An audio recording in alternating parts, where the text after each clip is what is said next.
Hi everyone, I'm Roberto Guidotti, and today I'm presenting the work on Bayesian updating of hazard and vulnerability models for regional risk analysis.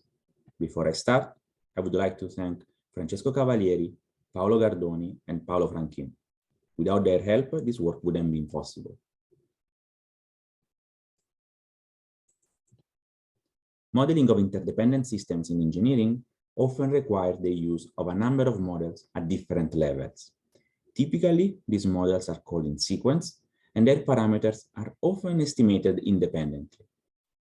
Also, the values of such parameters are typically fixed, and most of the time they are not tailored to the specific case under consideration. So observation should be used to update the nested models. However, observations are typically available at different levels, they are of different nature, and may become available at different spatial locations and at different times.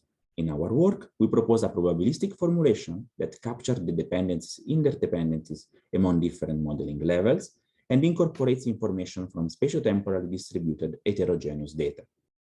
We then propose a Bayesian approach to calibrate or update the hazard and vulnerability model parameters and reduce the uncertainties as data became available.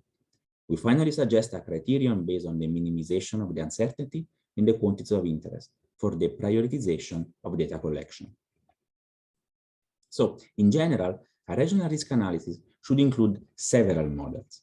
Models at the hazard level that should provide the spatially variable hazard intensity measure of interest over the entire region. Models at the vulnerability level that should be able to describe the built environment and to predict the damage. The model at the functionality level that should capture the dependency and interdependencies across critical infrastructure systems.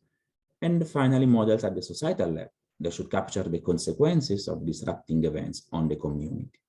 In this work, we will focus on the first two levels, the modeling of the seismic hazard and the modeling of the vulnerability of the physical infrastructure. So the hazard level is the lowest modeling level in the regional risk analysis, since it does not require outputs from other models. Following Gardoni et al. 2002-2003, we can write a probabilistic model for the seismic hazard as shown in this slide, where we have the Sj as the intensity measure of interest as a function of a vector of the input variable, which include the fundamental characteristic of the event, and a vector of the unknown parameters adopted in the model to fit the observed data. Please note that in general, in the modeling of a seismic hazard, ground motion prediction equations are used. Also, in this equation, you will see one model error. Typically, models for a spatial hazard analysis at multiple locations include two separate model error terms to take into account for the intra and inter-event ground motion prediction equation errors. Then we can combine the intensity measure of interest in the resulting vector of the seismic intensity measure at each location of interest, which is shown in this slide. The models at the vulnerability level are then used to assess the probability of failure of a given asset to meet a prescribed performance level. Similarly to what we have done at the hazard level, we can write the capacity C and demand D models as shown in this slide. Please note that the demand model includes output of the hazard level and its uncertainties. In that sense, we say that the vulnerability level is a higher modeling level than the hazard modeling level.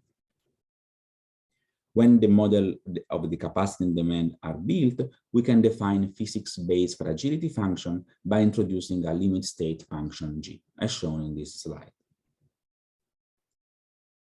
An application of the Bayes theorem then leads to a closed form expression of the likelihood of the vector of a known parameter given a set of observations. So we can obtain a likelihood function from the hazard model, which is shown on the left-hand side of this slide, and a likelihood function from the vulnerability model, which is shown in the right-hand side of this slide. We could combine the two likelihood in a two-level likelihood function that we use in the equation shown in this slide to calculate the posterior PDF, multiplying that such two-level likelihood function with the prior PDF and with a constant cap to ensure that the function, the posterior PDF, is a proper PDF. Please note that in the limit case of statistically independent observation, the likelihood function can be expressed as a product of the marginal PMF rather than as joint PMF. Also, Several analytical and numerical approaches have been proposed in the literature. In this paper, to compute kappa and the posterior PDF, we use the Metropolis-Hastings Markov chain Monte Carlo algorithm. So far, we presented probabilistic formulation for hazard and vulnerability models. We propose a Bayesian approach to calibrate or update their parameters as data became available. Now, the question is, how do we collect data? We have mentioned that observations are typically available at different levels, they are of different nature, and may become available at different spatial locations and different times. So in the following, we suggest a criterion based on the minimization of the uncertainty in the quantities of interest for the prioritization of data collection. We propose a data collection protocol based on the coefficient of variation, C of E, at location where data is not available. So if the observations are at the same level as the quantity of interest, we may prioritize collecting data at the location with the highest C of E for that same level. However, if the observations are at a level different from the quantity of interest, we may then prioritize collecting data at the location with the highest C of E at the level of interest, and not at those with the highest C of E at the level of the available observation. And the reason of doing that is that in general, the location where data at the vulnerability level is most needed may not necessarily coincide with the location where data at the hazard level is needed. So if data is available at the hazard level, then the hazard observation at the location with the highest C of E at the vulnerability level should be prioritized. Also, I would like to reflect here a moment on the fact that data collection strategies are extremely complex, and an optimal data collection strategy should take into account many different aspects. For example, prioritizing area with the higher population in the post-event scenario and focusing, for example, on critical infrastructure. This slide also shows an example of a C of E calculation at the vulnerability model level. So in the next part of the presentation, we apply the probabilistic formulation to a water supply infrastructure and its supporting electric power infrastructure in an earthquake scenario. This slide shows the component of the water supply infrastructure and of the electric power infrastructure. It's important to note that the WSI pumping station is fed by a reference substation, which is the closest EPI substation load. In that sense, the water supply infrastructure is dependent on the electric power infrastructure. So, as for the hazard model, in this example, we use the ground motion prediction equation proposed by Acker and Bommer 2010. We have an equation for the peak ground acceleration and an equation for the peak ground velocity. Overall, the vector of unknown parameters at the hazard level has 24 elements. In this example, for the vulnerability model, we use the American Lifelines Alliance 2001 repair rate equation for the water supply infrastructure that we use in the equation for the mean damage state. As for the electric power infrastructure, we use threshold value of PGA for each one of the 11 substation microcomponents to use infragility curves. As such, the vector of unknown parameters at the vulnerability level has 13 elements. Overall, the combined vector of unknown parameters has 37 elements. Now, assuming independent observation, we can formulate the following expression of the likelihood function, combining the likelihood from the water supply infrastructure components on the left and the likelihood function for the EPI components on the right. Please note that to account for the dependency between observation, we can use the general expression of the likelihood function presented earlier. We then apply the Bayesian operating methodology previously described recursively, considering progressive percentage of observation coverage. Note that we propose a multivariate Gaussian distribution as prior PDF with mean values of the parameters retrieved from the literature and covariance metrics equal to the identity matrix.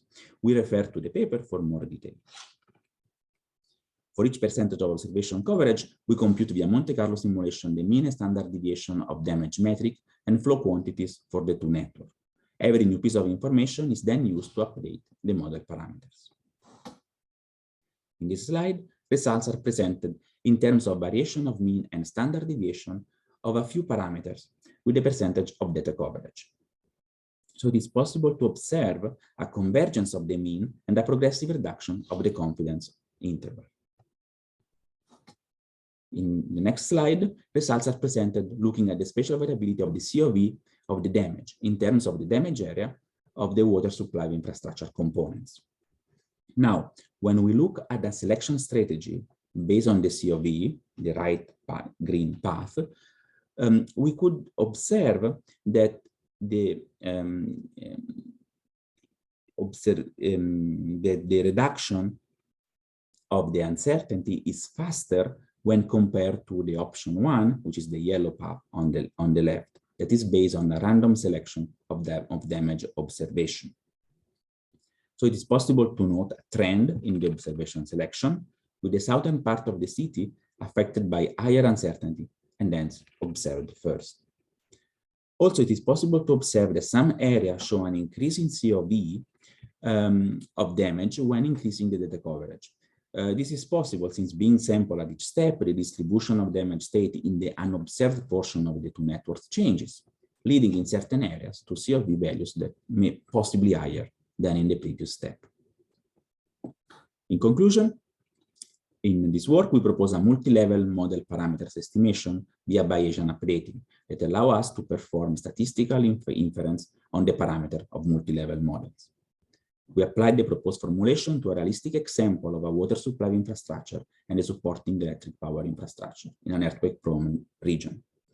With the proposed Bayesian updating approach, the parameters of the multi-level models can be updated using heterogeneous observation, collected at different locations in space and at different times. We propose data collection strategies to minimize the uncertainty in the quantities of interest. Finally, the proposed probabilistic formulation focuses on models at the hazard and vulnerability levels. However, it is general and it could be extended to other levels, including the functionality of the infrastructure and the societal impact. With that, I thank you for your attention.